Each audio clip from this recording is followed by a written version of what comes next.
ঝিনাইদহ সদর উপজেলার বিষয়খালী বাজারে মাত্র ২০ টাকার ভ্যান ভাড়াকে কেন্দ্র করে ভ্যান চালককে কুপিয়ে জখম করেছে স্থানীয় দোকানদার খালেক ও তার সহযোগীরা। স্থানীয় সূত্রে জানা যায়, শুক্রবার দুপুরে ভ্যান চালক আলমের সঙ্গে দোকানদার খালেকের ভাড়া নিয়ে কথা কাটাকাটি হয়। এক পর্যায়ে খালেক তার সহযোগী ফারুক, সোহেল, আলমসহ আরও কয়েকজন মিলে ধারালো অস্ত্র চাপাতি দিয়ে ভ্যান চালক আলমের উপর হামলা চালায়। এতে তিনি গুরুতর আহত হন। স্থানীয়রা রক্তাক্ত অবস্থায় আলমকে উদ্ধার করে ঝিনাইদহ সদর হাসপাতালে ভর্তি করে। এ ঘটনায় আহত আলমের পরিবারের পক্ষ থেকে ঝিনাইদহ সদর থানায় ৯ জনের নামে মামলা দায়ের করা হয়েছে।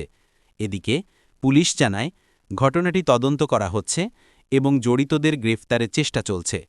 ঝিনাইদহ থেকে মোহাম্মদ সবুজ হোসেনের ভিডিও ফুটেজে। জিল্লুরা দুই ভাই এই জায়গায় আছে, খালেকরা বাপিটা দিয়ে ৪-৫ জন ছিল।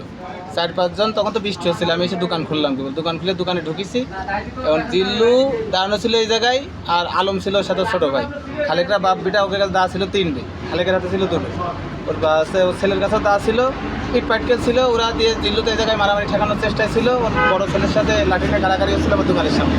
এই সুযোগে ধরো আলম ছোটো মানুষ, ওরা 4 জনে মিলে ধরো আলমের মারধর করেছে। পরে আলম এই জায়গায় মারধরের এক পর্যায়ে পড়ে যায়, গেলি খালেকের হাতে দা ছিল, দা দিয়ে ধরো ওর কোপ মেরেছে হাতে, মাথায়, পায়ে।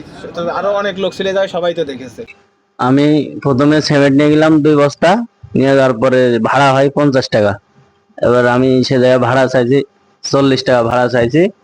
লেজে ভাড়া চাওয়াতে ওরা সাথে মেরেছে, মাথায় কোপ মেরেছে আমার হচ্ছে যে জুবাইর।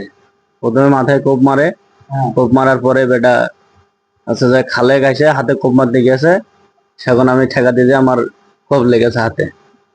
আর পায়ে কোপ মেরেছে হচ্ছে যে সোহেল।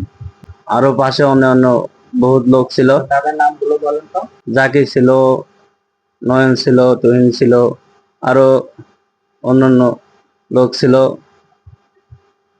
আরো কামাল ছিল, আর হচ্ছে যে আরো অনেকগুলো মানুষ আর ছেলেবেলা সবাই ছিল।